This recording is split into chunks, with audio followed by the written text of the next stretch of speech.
Voilà, bonjour à tous et à toutes, je suis Cléora, alias Marie, mais vous pouvez m'appeler comme vous voulez, mais en général tout le monde m'appelle Cléora pour ce que je vais faire aujourd'hui.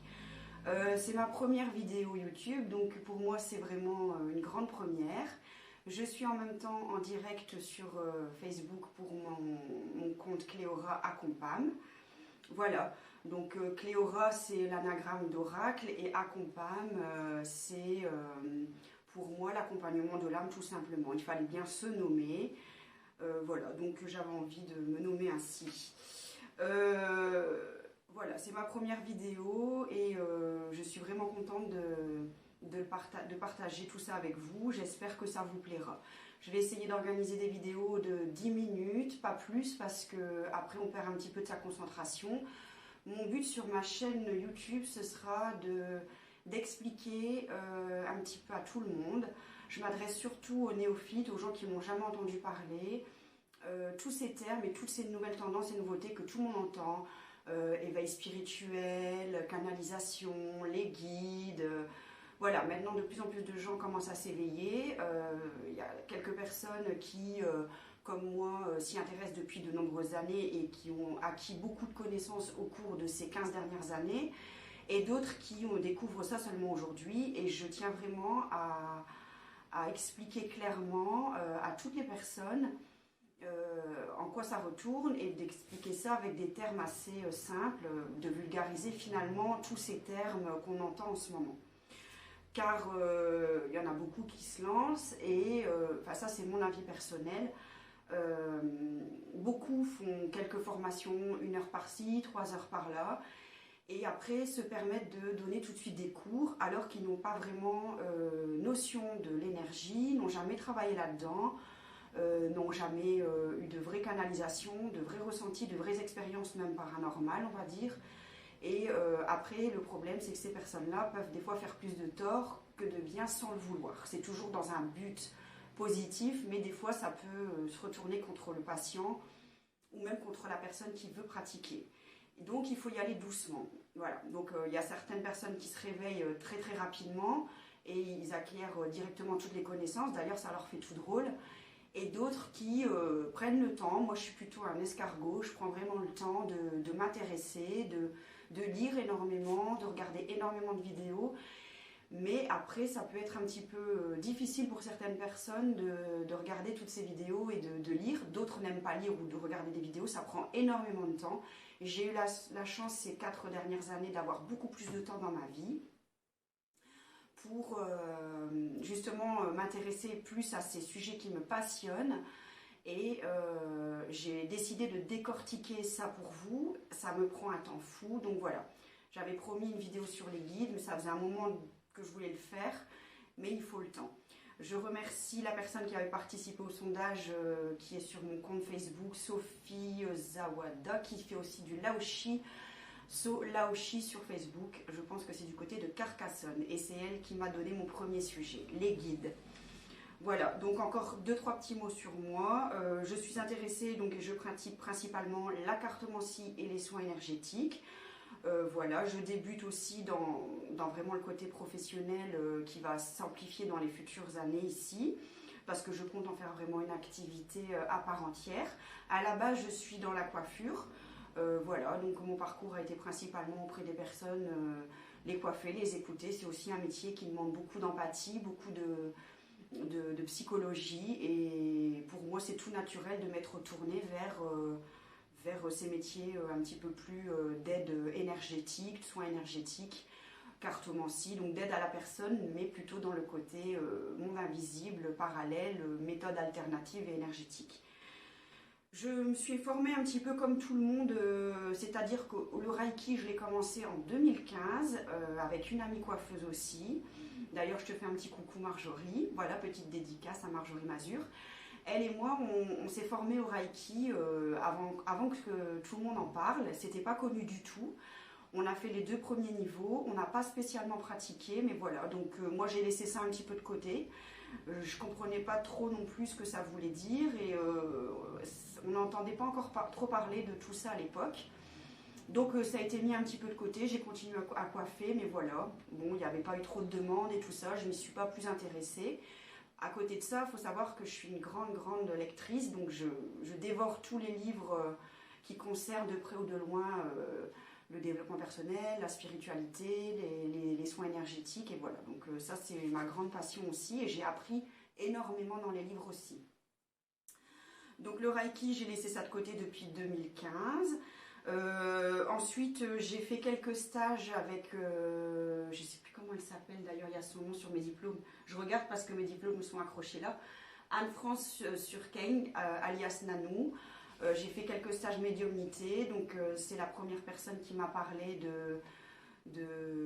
on va dire, les élémentaux, contact un petit peu avec l'au-delà, un petit peu développer ses capacités à ressentir, comment dire, à développer plutôt sa clairvoyance, son intuition, mais c'était encore très léger au niveau de la formation. Puis en 1 ou 2 journées, on ne sait pas tout voir. Je repars bientôt en formation, je vous en parlerai plus tard.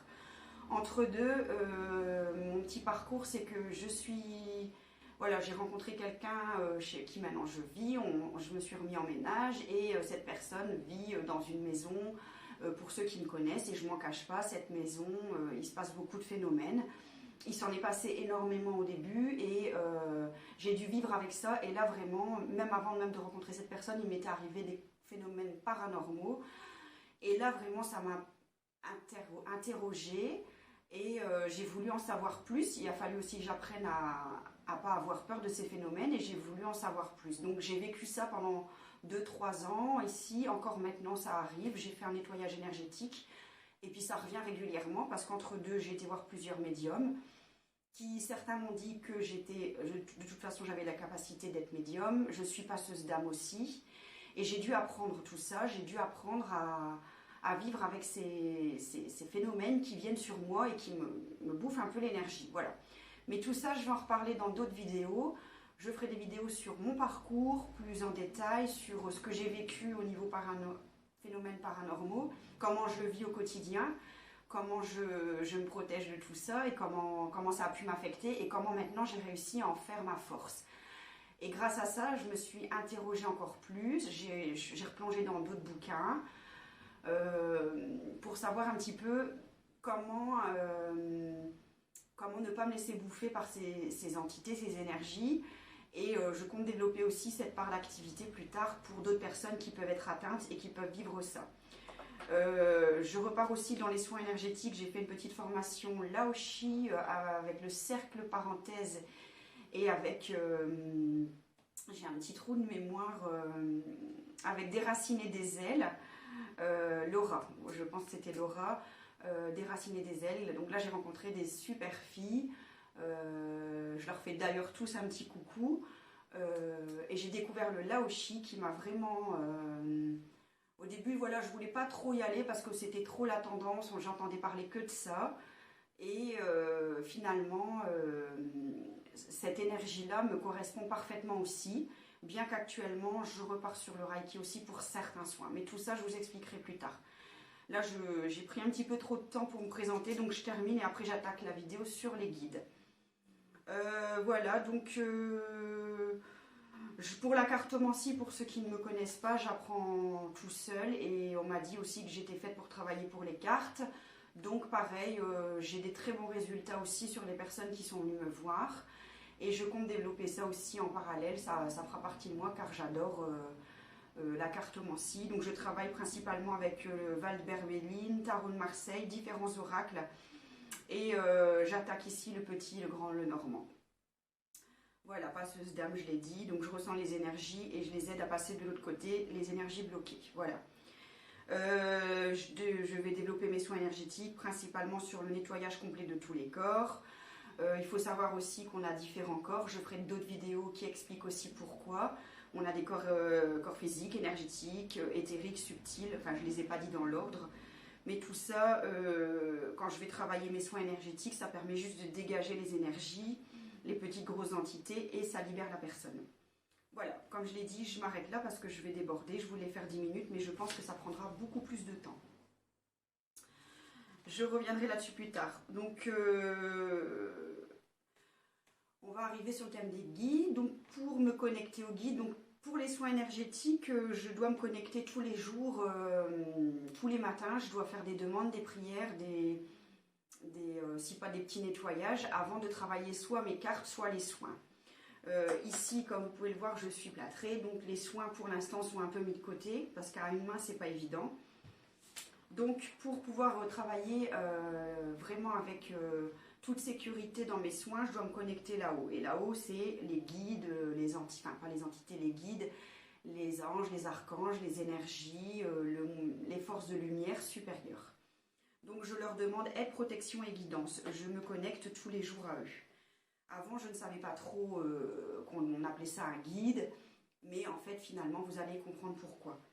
Donc pour ceux qui ne connaissent pas ce terme ou qui ne savent pas ce que c'est, je fais cette vidéo afin de reprendre depuis le début, pour les néophytes, donc tout ce qu'il y a à savoir sur les guides. J'ai énormément fait de recherches et me suis basée sur différents livres, vidéos, articles ou certaines formations. Je vous mettrai en lien les descriptions sous la vidéo. Alors, qu'est-ce qu'un guide ? Donc avant de parler de guide, j'attire l'attention pour ceux qui ne croient pas à la vie après l'au-delà, de d'abord se renseigner sur ce thème. Je vais un peu réexpliquer pourquoi il faut un petit peu avoir des connaissances et être ouvert d'esprit sur la vie après l'au-delà. Il y a pléthore de livres, vidéos, articles sur les personnes ayant fait une EMI, NDE en anglais, donc expérience de mort imminente.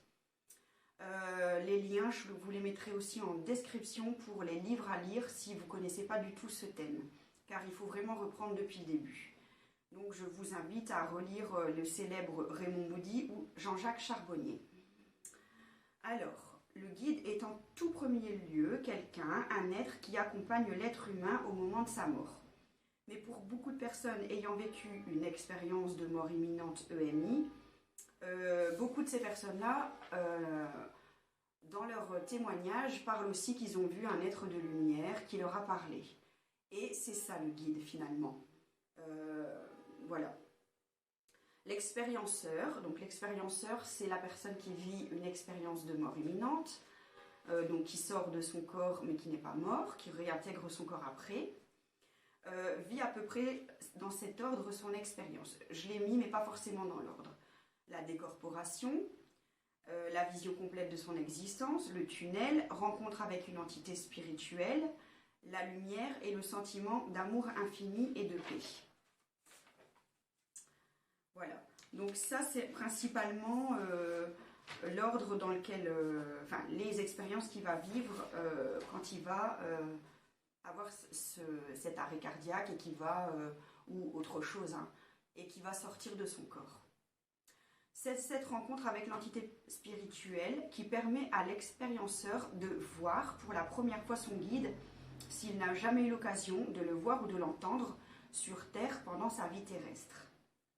Le guide, c'est la personne qui va te dire « ton heure n'est pas encore venue, retourne sur Terre pour continuer ta vie et à continuer à faire ce pourquoi tu es venu. » C'est cette personne-là, le guide.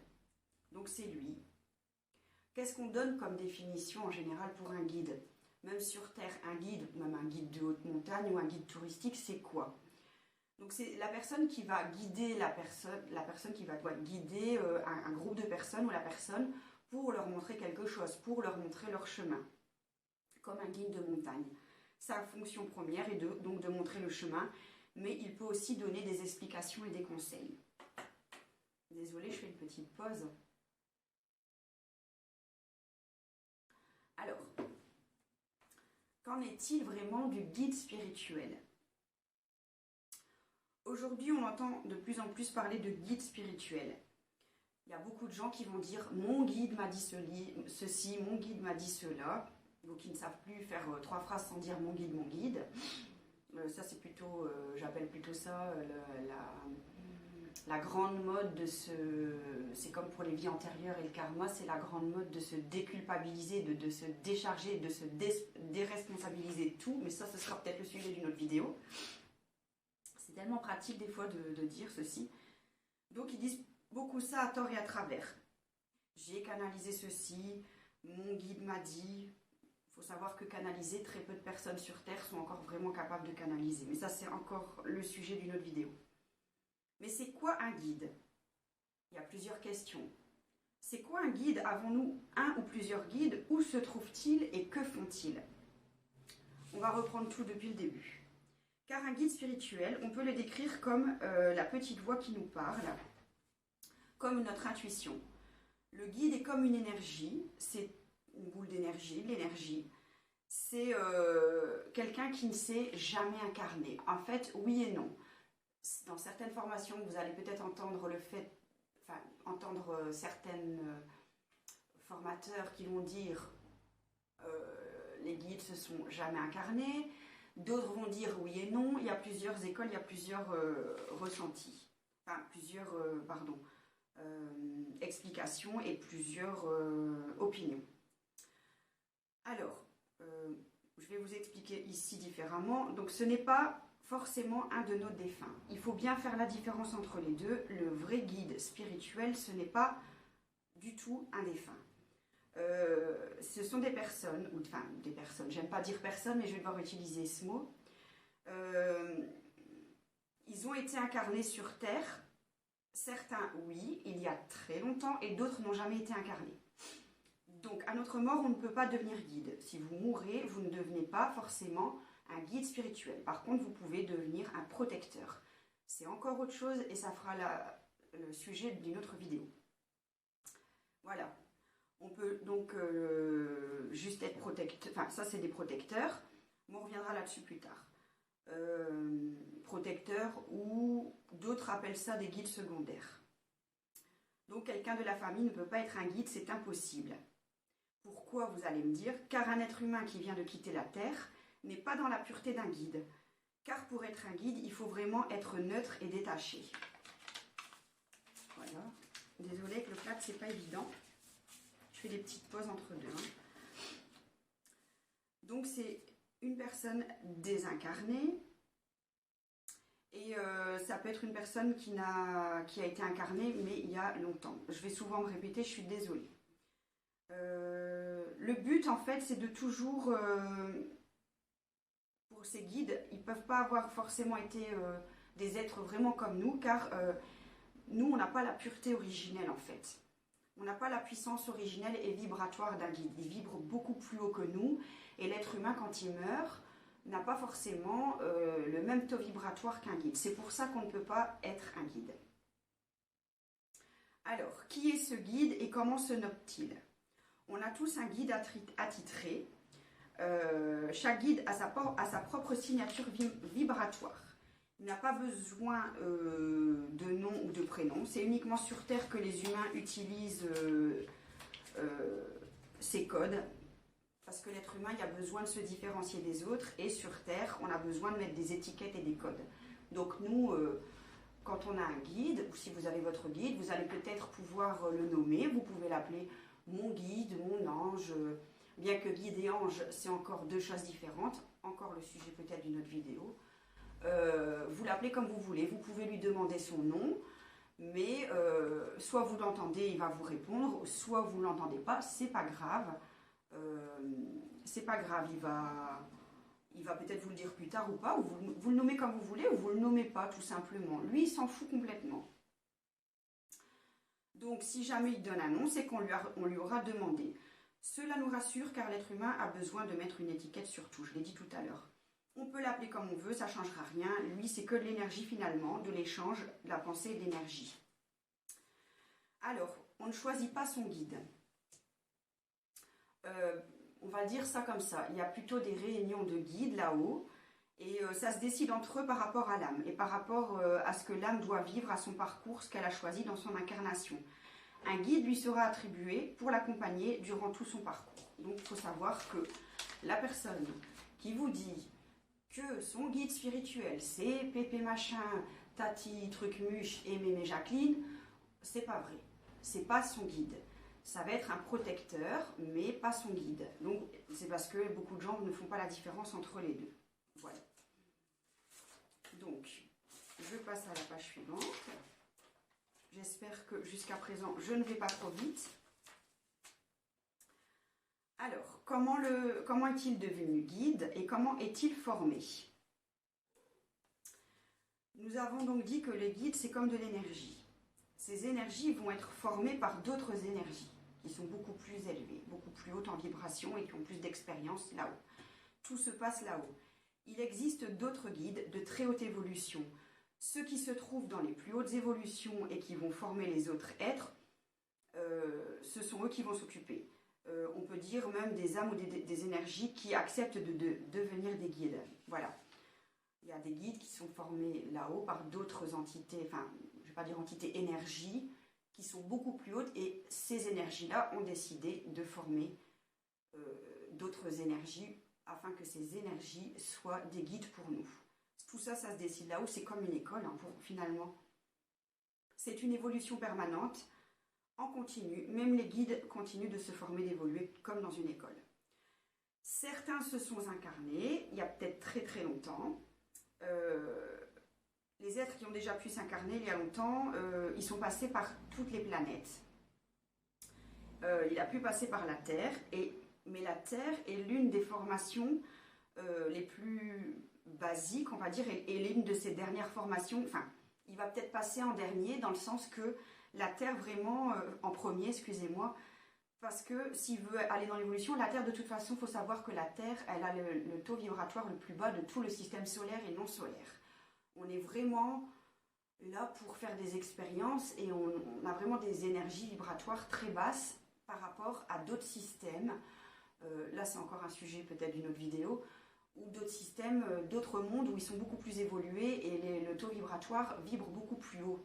Et sont beaucoup plus évolués dans l'amour, dans l'empathie, dans le partage, voilà. Nous, on est vraiment là à la base, quoi. C'est comme si on était en maternelle. On dit toujours l'enfer sur Terre, mais moi, je pense vraiment que ce qu'on vit sur Terre, c'est vraiment pas évident. Mais voilà, c'est parce qu'il faut bien qu'on commence par quelque part. Donc, le temps là-haut n'existe pas, donc on ne considère pas la durée de formation d'un guide. On va dire, mais en combien de temps il est formé, en combien de temps... Le temps là-haut n'est pas le même que nous sur Terre. Pour là-haut, ça passe beaucoup plus vite que sur Terre, en fait.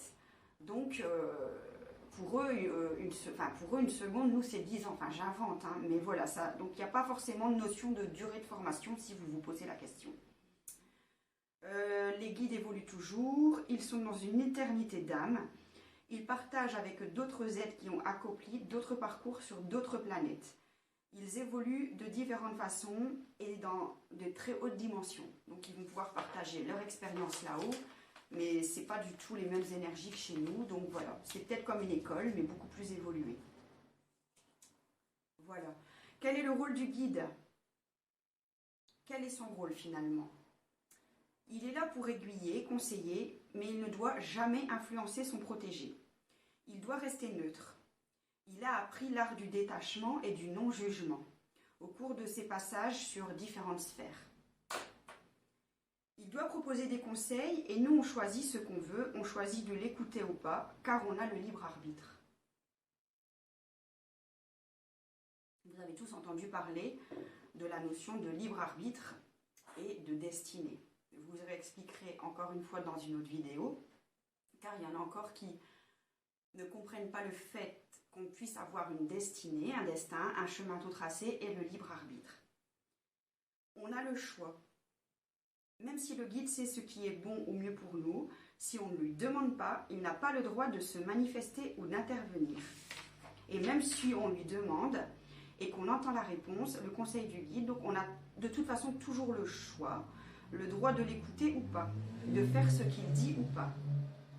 Par contre, il ne va pas faire les choses à notre place, à nous de le faire. C'est la loi de l'action universelle, c'est à nous d'agir. Alors, il ne va pas nous engueuler si on ne l'écoute pas. Ils sont bienveillants, avec beaucoup d'humour, ou parfois moins. Ils nous feront comprendre à leur façon tel ou tel conseil à suivre ou chemin à prendre. Et cela se répétera tant qu'on n'aura pas compris. Car nous avons tous un destin, un chemin de vie. Et finalement, on n'a que 5% de libre arbitre. Ça, je vous l'expliquerai aussi dans une autre vidéo. Le libre arbitre, en fait, c'est peut-être le retour du bâton si on ne les a pas écoutés dans certaines situations, finalement. car ce ne sera pas ce qui a été montré, décidé avant chaque incarnation. Je réexpliquerai ça aussi en détail.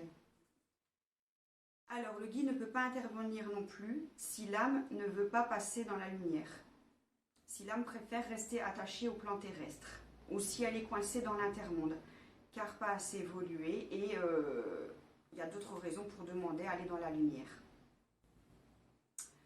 Alors, comment intervient-il? Ça, on va revenir après.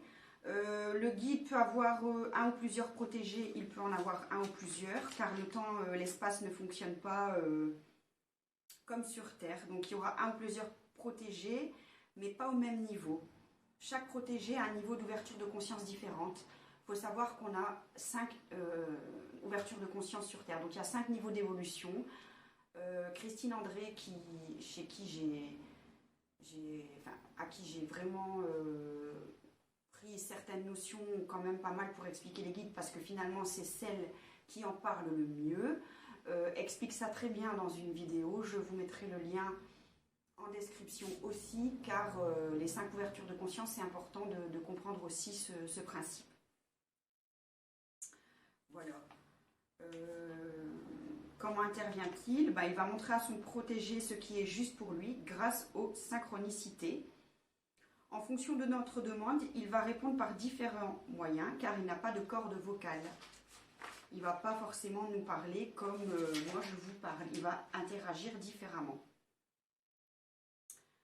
Alors, les différents moyens, ça peut être une musique qui passe à ce moment-là, une plaque minéralogique, un animal qui passe qui vous fait penser à quelque chose. Enfin, la plaque minéralogique, donc c'est souvent ce qui est écrit dessus. Ça peut être une plume, un panneau publicitaire, une conversation, enfin différents moyens, et je détaillerai ça après. Attention que certains d'entre nous, en ce moment, avec la mode du spirituel, la mode un peu New Age, de voir des plumes et des couleurs partout et des machins partout, certains d'entre nous donc, ont la grande tendance de voir des plumes partout et de tout surinterpréter.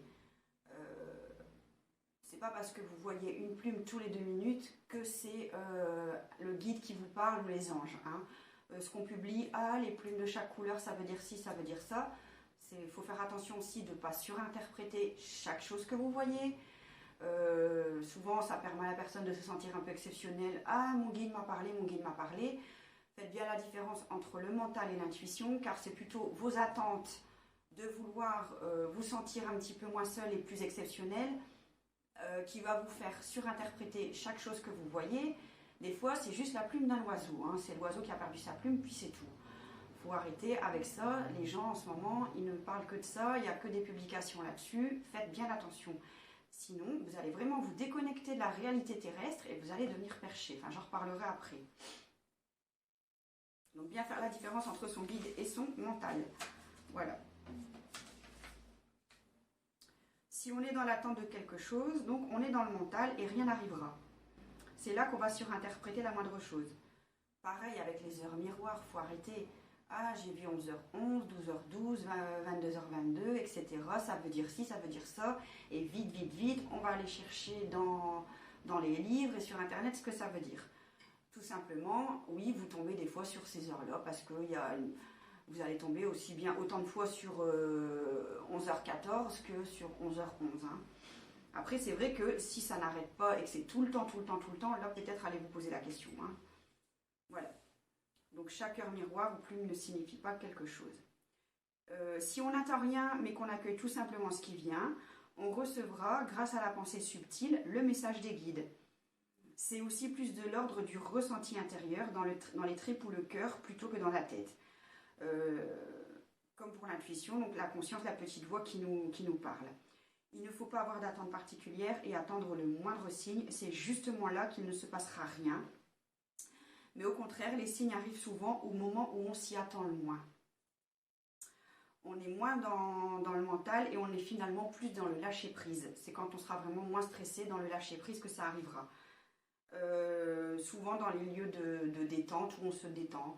Le bain, j'y reviendrai assez souvent, les lieux ou les moments où vous pouvez plus le capter. Le bain, la douche, les promenades, beaucoup dans la nature aussi, tôt le matin, la sieste, etc. Les personnes trop dans le mental, stressées ou matérialistes, donc ces personnes-là n'arriveront pas à communiquer avec leur guide, car elles seront attachées à des vibrations très basses. On peut avoir accès au guide, mais cela se fera en fonction de notre évolution, car il faut aussi,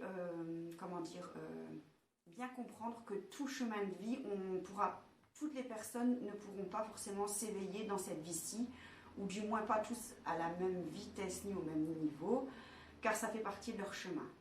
Ça fera partie de leur chemin. Bien que de plus en plus de personnes s'éveillent, pour moi, on est à peu près entre 15 et 20% de personnes au niveau mondial qui s'éveillent. Il y en a qui vont dire moins, il y en a qui vont dire plus. Mais je pense quand même que là, maintenant, avec tout ce qui s'est passé, on s'éveillera de plus en plus. Et plus on va en parler, plus les gens vont pouvoir s'éveiller. D'où le but de mes vidéos aussi. Maintenant, il faut savoir qu'il y a des personnes qui vont en entendre parler, vont acheter 2-3 bouquins, mais ils n'iront pas plus loin. Ça fera partie de leur chemin de vie. Et voilà, ils ne vont pas tous vouloir travailler là-dedans, se développer, faire ça tous les jours. Et tant mieux, parce que sinon, on n'aurait que des youtubeurs là-dessus, que des écrivains là-dessus, que des thérapeutes. Bien que certains youtubeurs, je suis d'accord avec eux, il y en a trop qui se forment et se lancent alors qu'ils n'ont pas la capacité de le faire ni n'ont aucune expérience. Et à un moment donné, et ça je reviendrai là-dessus aussi, j'ai posté sur Facebook beaucoup de choses aussi là-dessus. Il faut faire attention parce que le problème c'est que tout le monde veut se former, tout le monde veut se lancer et il y aura plus d'offres que de demandes pendant tout un temps. Alors beaucoup de gens vont aller faire énormément de soins et finalement ça leur fera rien du tout ou ça leur fera pire que mieux parce qu'ils seront trop chargés, ils auront été voir trop de soins et finalement il faut faire attention. Moi ce que je crois c'est qu'il y a toujours de la place pour tout le monde, mais pas les meilleurs, j'aime pas la compétition, mais ceux qui seront vraiment destinés à continuer là-dedans resteront et continueront. Et il y en a d'autres qui arrêteront parce que c'est pas évident d'être thérapeute.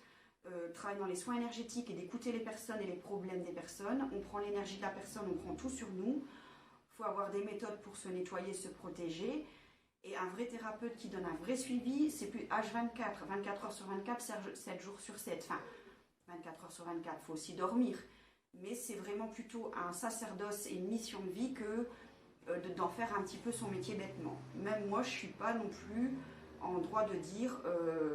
je ne sais pas ce qui m'attend, si ça tombe, demain j'arrête. Et je repars dans la coiffure. C'est fort possible. Ou dans d'autres métiers. Demain j'arrête et il n'y a pas de problème. C'est juste. Mais voilà, je sais que j'ai envie de continuer en tout cas le plus loin possible. Il faut vivre un jour à la fois, il ne faut pas se prendre la tête. Attention chez qui vous allez et attention les personnes qui parlent tout le temps comme ça, qui vous saoulent tout le temps avec ça, qui même dans leur façon de parler... vont tout le temps dire, par exemple, la grande mode de dire il faut manger en conscience, tout est bon, tout est juste. Bon, les personnes un peu trop perchées qui ne parlent que comme ça et qui ont tendance un petit peu à avoir le côté prof et moralisateur. Et faites fort attention parce qu'il y a beaucoup j'appelle ça des imposteurs, des faux prophètes. Et c'est des personnes qui ne connaissent finalement rien et qui n'ont jamais expérimenté quoi que ce soit dans leur propre vie, mais qui surfent vraiment sur la tendance en ce moment. Et on verra dans les années à venir qui sera encore là-dedans ou pas, parce que ça demande beaucoup d'énergie. Voilà. Mais j'ai rien, les gens font ce qu'ils veulent. Ça, c'est encore un autre débat et j'en ferai certainement une vidéo. Voilà. Donc, c'était une petite digression. Donc, pour pouvoir communiquer avec votre guide, tout le monde est capable de le faire, mais cela dépend uniquement de votre stade d'éveil et d'évolution et votre taux vibratoire. Voilà, le temps passe vite, donc je vais m'arrêter là pour la première partie de la vidéo. J'espère en tout cas que ça vous a plu.